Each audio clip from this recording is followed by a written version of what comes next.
এক সময়ের কথা। এক গ্রামে অভি নামে এক কিশোর থাকত। সে খুব কৌতূহলী ছিল এবং জীবনের সব সুখ আর স্বাচ্ছন্দ্য খুঁজে পেতে চাইত।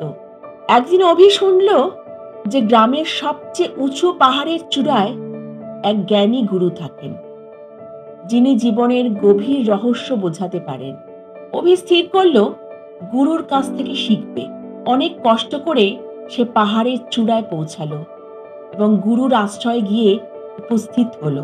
গুরুর সামনে দাঁড়িয়ে সে গভীর আগ্রহ নিয়ে জিজ্ঞাসা করল, গুরু, আমি কিভাবে জীবনে সব সুখ আর স্বাচ্ছন্দ্য খুঁজে পাব? গুরু মৃদু হাসলেন এবং বললেন, কঠোর পরিশ্রম করো, নিজের কাজ আর চেষ্টার প্রতি মনোযোগ দাও। অভি কিছুটা চিন্তিত মুখে জিজ্ঞাসা করল, গুরু, যদি আমি কঠোর পরিশ্রম করি তবে কতদিন লাগবে? গুরু শান্তভাবে বললেন, 5 বছর। অভি আবার জিজ্ঞাসা করল, তাহলে যদি আমি আরো পরিশ্রম করি কত তাড়াতাড়ি সুখ পাবো? গুরু কিছুক্ষণ থেমে মৃদু হাসি দিয়ে বললেন, 10 বছর।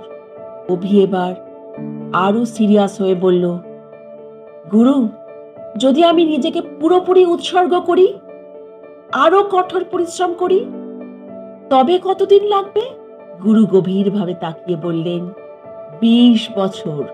অভি এবার হতাশ হয়ে পড়ল, গুরু, আমি বুঝতে পারছি না, যত বেশি পরিশ্রমের কথা বলি তত বেশি সময় লাগে কেন? গুরু মৃদু হাসলেন এবং শান্ত ভঙ্গিতে বললেন, যখন তুমি শুধুমাত্র তোমার লক্ষ্য নিয়ে ভাবো তখন তোমার পথের দিকে মনোযোগ কমে যায়। এরপর গুরু একটি উদাহরণ দিলেন। তিনি বললেন, ধরো তুমি একটি বড় গাছে উঠছ। তোমার লক্ষ্য হলো চূড়ার মিষ্টি রসালো ফলটিকে পাওয়া। যদি তুমি শুধু সেই ফলের দিকে তাকিয়ে থাকো তবে হয়তো তুমি ভারসাম্য হারিয়ে পড়ে যাবে।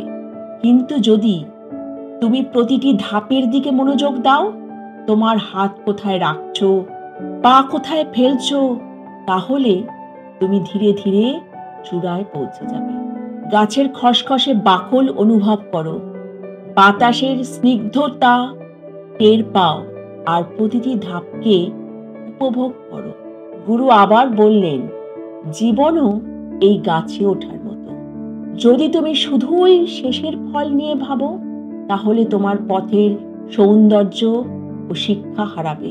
তাই জীবনের প্রতিটি ধাপকে গুরুত্ব দাও, শেখো, চেষ্টা করো এবং এগিয়ে যাও। কারণ সত্যিকারের সুখ যাত্রার প্রতিটি পদক্ষেপে লুকিয়ে থাকে। শেষে গুরু বললেন, কাজ করে যাও, ফলের চিন্তা করো না। ফলের চিন্তা করলে তা কখনোই পাবে না। এই কারণেই মাত্র 1% মানুষ সফল হয় আর বাকি 99% মানুষ সফল হয় না। এতক্ষণে অভি সফলতার আসল রহস্যটা খুঁজে পেয়ে আর কোনো কথা না বলে খুশি মনে সে তার বাড়িতে ফিরে গেল।